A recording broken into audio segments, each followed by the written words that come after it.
আজকের এই ভিডিওতে আমরা পঞ্চম শ্রেণীর দ্বিতীয় পর্যায়ক্রমিক মূল্যায়ন 2024 সালের গণিত বিষয়ের একটি প্রশ্নপত্রের সম্পূর্ণ উত্তর সহ আলোচনা করব। তো চলো এই ভিডিওতে আমরা ক্লাস 5 এর সেকেন্ড ইউনিট টেস্ট 2024 গণিত বা ম্যাথমেটিক্স সাবজেক্টের এই প্রশ্নপত্রের উত্তরগুলো দেখে নিই। এই সমস্ত প্রশ্নোত্তরের পিডিএফ ফাইল আমাদের সহজ লেসন অ্যাপের মধ্যে দেওয়া থাকবে, সেখানে তোমরা ভিডিওর পাশে পিডিএফ গুলো কিন্তু পেয়ে যাবে। তো দেখো এই সমস্ত প্রশ্ন এবং উত্তরগুলো আমরা দেখে নিই এই ভিডিও থেকে। দেখো 1 নম্বর থেকে বলা হচ্ছে নিচের প্রশ্নগুলোর উত্তর দাও। 6টা প্রশ্নের উত্তর তোমাদের লিখতে হবে। প্রথমে প্রশ্নের মান হচ্ছে 1 নম্বর করে। কয়ের থেকে বলা হচ্ছে বর্গাকার চিত্রের একটি বাহুর দৈর্ঘ্য সমান সমান দেওয়া আছে ড্যাশ ভাগ 4। ওকে, তো বর্গাকার চিত্রের বাহুর দৈর্ঘ্য কি হবে? এখানে পরিসীমা ভাগ 4। পরিসীমাকে যদি আমরা 4 দিয়ে ভাগ করি তাহলে বর্গাকার চিত্রের একটি বাহুর দৈর্ঘ্য পাওয়া যাবে। ঠিক আছে, কয়ের জায়গায় ছোট এবং বড় থেকে ছোট এবং বড় লেখো। ঠিক আছে, এখানে দুটি সংখ্যা দেওয়া আছে, কোনটা ছোট কোনটা বড় লিখতে হবে। এখানে দেওয়া আছে কি 0.7 আর 0.07। এখানে দশমিক পর যদি আমরা সংখ্যা সমান করি তাহলে 7-এর পরে একটা শূন্য দেব, এটা কত হয়ে যাবে? দশমিক উঠিয়ে দিলে এটা হবে 70, আর এটা যদি দশমিক উঠিয়ে দিই এটা হবে কত? 7। সুতরাং আমাদের বড় হচ্ছে 0.7, এটা হচ্ছে বড়। আমরা লিখবো ছোট হচ্ছে 0.07 আর বড় হচ্ছে 0.7। ওয়ার দেখা হচ্ছে অপ্রকৃত ভগ্নাংশকে মিশ্র ভগ্নাংশে পরিণত করো। এখানে দেওয়া হচ্ছে 54, তার নিচে হচ্ছে 7। 54কে 7 দিয়ে ভাগ করতে হবে। ঠিক আছে, ভাগ করলে কত হবে? 7 7 49 হবে, আর 49 থেকে 54 থেকে 49 বিয়োগ করতে হবে, কত থেকে 5। 5টা যাবে উপরে আর এই 7টা চলে আসবে নিচে, অর্থাৎ 7 পূর্ণ 5-এর 7। এটা হচ্ছে মিশ্র ভগ্নাংশ। এরপর হচ্ছে ঘয়ের দাগে লঘিষ্ঠ আকারে প্রকাশ করতে হবে। এটাকে লঘিষ্ঠ মানে এটাকে ছোট করতে হবে। ঠিক আছে, অর্থাৎ এটাকে কাটাকুটি করতে হবে। 84 আর 108কে একই সংখ্যা দিয়ে দুটোকে ভাগ করতে হবে। ঠিক আছে, আমরা দুটোকেই কি করব? এখানে 12 দিয়ে ভাগ করব। 7 12 84 হয়, তো উপরে হবে 7, আর 8 9 12 হয় 108। সুতরাং নিচে হবে 9, অর্থাৎ 7-এর 9। এটাকে লঘিষ্ঠ আকারে পরিণত করলে বা ছোট করলে হবে কত? 7-এর 9 হবে। উমর দাগে সমান্তরাল সরলরেখার দুটি উদাহরণ দাও। তো সমান্তরাল সরলরেখার উদাহরণ হচ্ছে টেবিলের উপরিতলের দুই বিপরীত ধার। টেবিলের যে উপরিতলের যে ধারগুলো সেগুলো হচ্ছে সমান্তরাল সরলরেখা। ঠিক আছে, দুই ধারের যে সরলরেখা সেটা আর হচ্ছে বইয়ের দুই বিপরীত ধার। ঠিক আছে, এগুলো হচ্ছে পরস্পর সমান্তরাল সরলরেখা। এরপর হচ্ছে চয়ের দাগে দুটি বিন্দু দিয়ে কতগুলি সরলরেখা আঁকা যায়। তো দুটি বিন্দু দিয়ে মাত্র একটি সরলরেখা আঁকা যায়। আর যদি বলা হয় একটি বিন্দু দিয়ে কতগুলো সরলরেখা আঁকা যায়, তাহলে একটি বিন্দু দিয়ে অসংখ্য সরলরেখা আঁকা যায়। 2 নম্বর থেকে যে কোনো 4টি প্রশ্নের উত্তর দিতে হবে। এখান থেকে প্রশ্নের মান 2 করে, 4 দুগুণে 8 নম্বর দেওয়া আছে। নাম্বার কয়ে দেওয়া আছে একই হর বিশিষ্ট ভগ্নাংশে পরিণত করো। 2-এর 5 দেওয়া আছে আর 2-এর 8 দেওয়া আছে। অর্থাৎ হর বলতে নিচেরগুলো 5 আর 8। ঠিক আছে, এই নিচেরগুলো একই সংখ্যাতে পরিণত করতে হবে। সেগুলো কিভাবে করতে হবে? এই 5 আর 8-এর লসাগু কত? 5 8 40 হয়। ঠিক আছে, এবার কি করবো? নিচে আমাদের দুটোই 40 হবে, এটাও 40 করতে হবে, এটাকেও 40 করতে হবে। ঠিক আছে, তো নিচে 40, এই 5কে 8 দিয়ে গুণ করলে কত হয়? 40 হয়। তো সেই 8টা এই 2 দিয়ে গুণ করতে হবে, 8 দেখুন 16 হবে এর উপরে। আর এখানে এই 8টাকে 5 দিয়ে গুণ করলে কত হয়? 40 হয়। 5 আর 40, এবার এই 5কে 2 দিয়ে গুণ করলে হয় 10, তো উপরে হবে 10। সুতরাং এটা হবে 16/40, এটা হবে 10/40।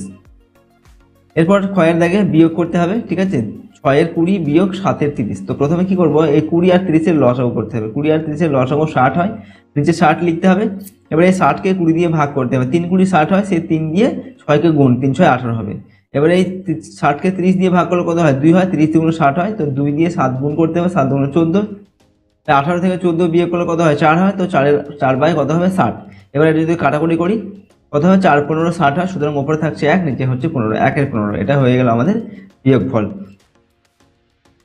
বয়ের দেখা হচ্ছে স্থানীয় মানে বিস্তার করে লেখো। এখানে একটি সংখ্যা দেওয়া আছে, এটা স্থানীয় মানে বিস্তার করে লিখতে হবে। তো প্রথমে দেখো দশমিকের আগে কি আছে? 5 2 2 9, অর্থাৎ 5-এর পরে 3টে শূন্য হবে। ঠিক আছে, যোগ এখানে 2-এর পরে দুটো সংখ্যা আছে, দুটো শূন্য হবে।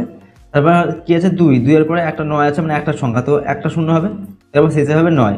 তারপর যোগ এখানে দেখো দশমিকের পরে কি আছে? 4 3 2, দশমিক 400 লিখবো, তারপর দুটো সংখ্যা যেহেতু আছে এই জন্য। তারপর কি করব? 0.030 হবে, 3-এর পরে একটা সংখ্যা আছে, তো একটা শূন্য হবে।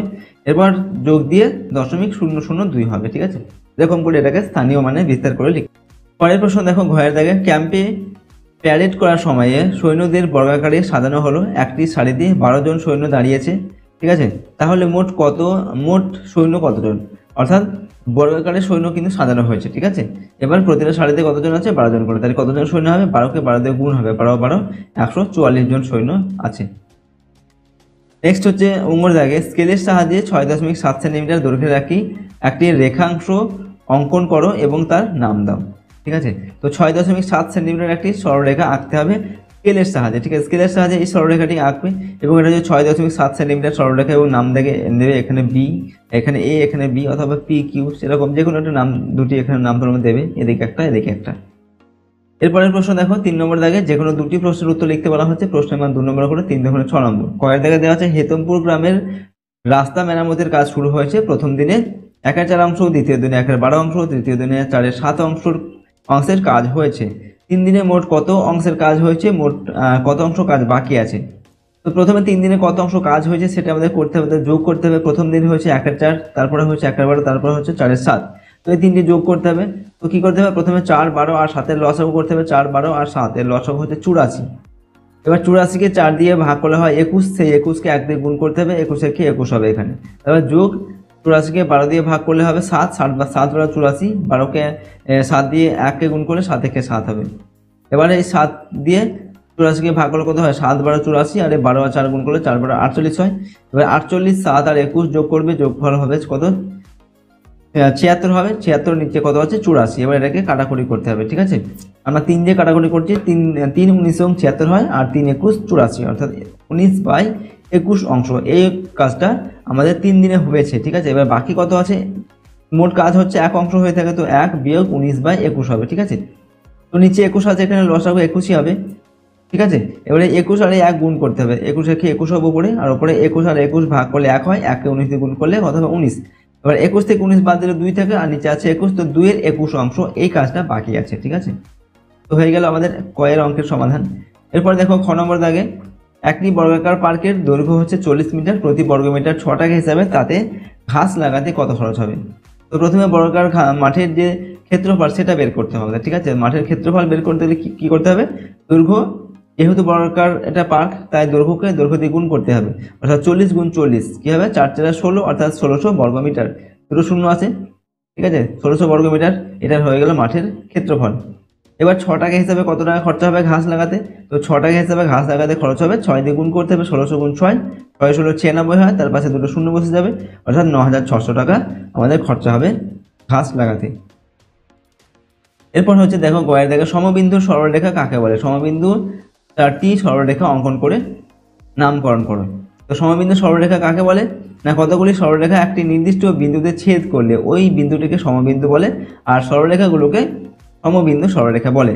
যেমন দেখো এটা হচ্ছে একটা বিন্দু নিলাম। ঠিক আছে, এবার এই বিন্দুটার নাম দিলাম পি। এবারে এই বিন্দু দিয়ে কতগুলি সরলরেখা এভাবে আছে। ঠিক আছে, তো এই যে যে বিন্দুর উপর দিয়ে সরলরেখাগুলো গিয়েছে, এই বিন্দুটিকে বলা হচ্ছে কি, সমবিন্দু, আর এই সরলরেখাগুলো হচ্ছে সমবিন্দু সরলরেখা। ঠিক আছে, এরকম করে কিন্তু চিত্রটা এঁকে তোমাদের দেখাতে হবে।